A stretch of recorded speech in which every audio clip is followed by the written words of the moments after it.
Hello friends, പുതിയൊരു വീഡിയോയിലോട്ട് എല്ലാവർക്കും സ്വാഗതം. ഇന്നത്തെ വീഡിയോയിൽ ടെലിഗ്രാമിൽ ഒരുപാട് ബോട്ട്സുകളുണ്ട്. നിങ്ങൾക്കറിയാത്തതും അറിയുന്നതുമായിട്ട് ഒരുപാട് ബോട്ടുകൾ. അപ്പോൾ ആ ഒരുപാട് ബോട്ടുകൾ കിട്ടുന്ന ഒരു ആപ്ലിക്കേഷനെ കുറിച്ചിട്ടാണ് ഇന്നത്തെ വീഡിയോ ചെയ്യുന്നത്. നമ്മുടെ ആപ്ലിക്കേഷൻ്റെ പേര് TG ബോട്ട് എന്നാണ്. ആപ്പിൻ്റെ ലിങ്ക് ഡിസ്ക്രിപ്ഷൻ ബോക്സിൽ ഉണ്ടാവും. പ്ലേ സ്റ്റോറിൽ പോയാലും നിങ്ങൾക്ക് ഡൗൺലോഡ് ചെയ്യാൻ പറ്റും. അപ്പോൾ ഈ ഒരു ബോട്ടിൻ്റെ ഓണർ നമുക്ക് മെസ്സേജ് അയച്ചിട്ട് വീഡിയോ ചെയ്യാൻ പറ്റുമെന്ന് ചോദിച്ചിട്ടുണ്ടായിരുന്നു. അതുകൊണ്ടാണ് നമ്മളൊരു വീഡിയോ ചെയ്യുന്നത്.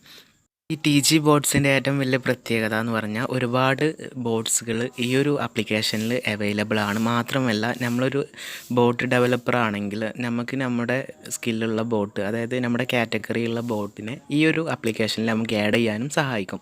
അപ്പോൾ ഈ ആപ്പ് ഓപ്പൺ ചെയ്ത് കഴിഞ്ഞാൽ ഇങ്ങനൊരു ഇൻ്റർഫേസ് ആകും വരാം. അത്യാവശ്യം കുഴപ്പമില്ലാത്ത ബ്ലാക്ക് തീമൊക്കെ ആയിട്ടാണ്. അപ്പോൾ ഇതിൽ സെലക്ട് കാറ്റഗറി എന്ന് പറഞ്ഞിട്ടാണ് ഫസ്റ്റുള്ള ഓപ്ഷൻ. അതിൽ ക്ലിക്ക് ചെയ്ത് കഴിഞ്ഞാൽ നിങ്ങൾക്കിവിടെ പല കാറ്റഗറിയുള്ള ബോട്ട്സുകൾ കാണാൻ പറ്റും. ബോട്ട്സിൻ്റെ കാറ്റഗറി തിരഞ്ഞെടുക്കാനുള്ള ഒരു ഓപ്ഷനാണ്. വേണമെങ്കിൽ നിങ്ങൾക്ക് സെർച്ച് ചെയ്തിട്ട് കാറ്റഗറി തിരഞ്ഞെടുക്കുക. ഞാൻ അവിടെ group management boat, group filter boat അങ്ങനെയൊക്കെ ഉണ്ട്. അപ്പോൾ മാനേജ്മെൻറ്റ് ബോട്ടാണ് നോക്കുന്നത്. അപ്പോൾ ഗ്രൂപ്പ് മാനേജ്മെൻറ്റിൽ ക്ലിക്ക് ചെയ്തിട്ട് നേരെ സെർച്ച് എന്നുള്ളിടത്ത് ക്ലിക്ക് ചെയ്താൽ മതി. അപ്പോൾ കറക്റ്റായിട്ട് നിങ്ങൾക്ക് ഗ്രൂപ്പ് മാനേജ്മെൻറ്റ് ചെയ്യാൻ പറ്റിയ ഒരുപാട് ബോട്ടുകൾ ഇവിടെ കാണാൻ പറ്റും. അപ്പോൾ നിങ്ങൾക്ക് ഗ്രൂപ്പ് മാനേജ്മെൻറ്റ് ബോട്ടുകളൊക്കെ നിങ്ങൾ ഉണ്ടാക്കിയിട്ടുണ്ട് എന്നുണ്ടെങ്കിൽ, നിങ്ങളെ കൈവച്ചിട്ട് ഉണ്ടാക്കിയിട്ടുണ്ടെന്ന് നിങ്ങൾക്ക് ഇതിലും ആഡ് ചെയ്യാൻ സാധിക്കുന്നതാണ്.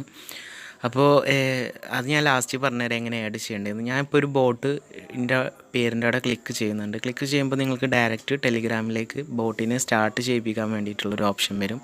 അതിൽ ക്ലിക്ക് ചെയ്താൽ ടെലിഗ്രാമിലേക്ക് സ്റ്റാർട്ട് അടിക്കുക. ടെലിഗ്രാമിൻ്റെ ഉള്ളിൽ കയറിയിട്ട് സ്റ്റാർട്ട് അടിക്കുക. സ്റ്റാർട്ട് അടിച്ച് കഴിഞ്ഞാൽ ഞാൻ ഇപ്പോൾ ഒരു കൊച്ചു മുതലാളി എന്ന് പറഞ്ഞ ബോട്ടിനെയാണ് സ്റ്റാർട്ട് അടിച്ചിട്ടുള്ളത്. നിങ്ങൾക്ക് ഇതേപോലെ തന്നെ പല ബോട്ടുകളും സ്റ്റാർട്ട് അടിക്കാൻ സാധിക്കുന്നതാണ്. അപ്പോൾ ഈ ബോട്ട് വർക്കിംഗ് ആണോ അല്ലേ, ഇതിൻ്റെ ഫീച്ചർ എന്താണ്, ഫീച്ചേഴ്സും കാര്യങ്ങളും ഇതൊക്കെ നോക്കുക. ഗ്രൂപ്പിൽ ആഡ് ചെയ്യുക എന്നൊക്കെ പറ്റുമെന്നൊക്കെ നോക്കുക. എന്നിട്ട് നിങ്ങൾക്ക് ആഡ് ചെയ്യാവുന്നതാണ്. അപ്പോൾ ഇതേപോലെ എല്ലാ ബോട്ടുകളും നിങ്ങൾക്ക് യൂസ് ചെയ്ത് നോക്കാവുന്നതാണ്. അപ്പോൾ ഞാനിവിടെ ബാക്ക് വരുന്നുണ്ട്. അത് നിങ്ങൾ ഓരോ ബോട്ടുകൾ എടുത്തിട്ട് നോക്കുക, ഇത് എങ്ങനത്തെ ഫീച്ചറുള്ള ബോട്ടാണ് അങ്ങനത്തെയൊക്കെ നോക്കുക. ഞാൻ ഇപ്പോൾ സെർച്ച് കാറ്റഗറി എടുത്തിട്ട് അതിലിപ്പോൾ സോങ് റിലേറ്റഡ് ആയിട്ടുള്ള ബോട്ടിന് സെർച്ച് ചെയ്യുക. മ്യൂസിക് അല്ലെങ്കിൽ സോങ് അങ്ങനെ എന്തെങ്കിലും ടൈപ്പ് ചെയ്യുക, അല്ലെങ്കിൽ സെർച്ച് ചെയ്തിട്ട് നമ്മൾ സെർച്ചിൽ കൊടുക്കുക. സെർച്ച് കൊടുത്തു കഴിഞ്ഞാൽ സോങ്സുമായിട്ട് റിലേറ്റഡ് ആയിട്ടുള്ള ഒരുപാട് ബോട്ട്സുകൾ ഇവിടെ കാണാൻ പറ്റും. റേഡിയോ ബോട്ട്സ് ഉണ്ട്, മ്യൂസിക് ബോട്ട്സ് ഉണ്ട്. പിന്നെ യൂട്യൂബിലത്തെ വീഡിയോസൊക്കെ മ്യൂസിക്കിലേക്ക് കൺവേർട്ട് ചെയ്യാൻ പറ്റിയ ബോട്ട്സുകളൊക്കെ ഈ ഒരു ആപ്ലിക്കേഷനിൽ ഉണ്ട്. ഇനി നമുക്ക് എങ്ങനെ ആഡ് ബോട്ട് കൊടുക്കാമെന്ന് നോക്കാം. അതിനായിട്ട് ആഡ് ബോട്ട്സ് എന്നിവിടെ കാണാം. അതിൽ ക്ലിക്ക് ചെയ്തിട്ട് ഫസ്റ്റ് ബോട്ടിൻ്റെ യൂസർ നെയിം കൊടുക്കുക. രണ്ടാമത് വരുന്ന ഒരു കോളം കാറ്റഗറിയാണ്. ആ ബോട്ട് എന്ത് കാറ്റഗറിയാണെന്നുള്ളത് തിരഞ്ഞെടുക്കുക. അപ്പോൾ നിങ്ങളെ ബോട്ട് ഫിൽറ്റർ ബോട്ടാണെങ്കിൽ ഫിൽറ്റർ എന്ന് കൊടുക്കുക. അല്ലെങ്കിൽ ഗ്രൂപ്പ് മാനേജ്മെൻറ്റ് ഉണ്ട്, അങ്ങനെ ടൂൾസ് ആയിട്ടുള്ള ബോട്ടുകളുണ്ട്. അങ്ങനെ ഏത് കാറ്റഗറി തിരഞ്ഞെടുക്കുക. അടുത്ത ബോക്സ് നമുക്ക് ഓപ്ഷൻസ് കൊടുക്കാനുള്ള, ഡിസ്ക്രിപ്ഷൻ കൊടുക്കാൻ വേണ്ടിയിട്ട് ബോട്ടിനെ കുറിച്ചിട്ടുള്ള. അത് കഴിഞ്ഞാൽ നമ്മുടെ യൂസർ നെയിമാണ്, നമ്മുടെ ടെലിഗ്രാം യൂസർ നെയിം കൊടുക്കുക. അത് കഴിഞ്ഞിട്ട് സെൻഡ് ഫോർ റിവ്യൂ കൊടുക്കുക.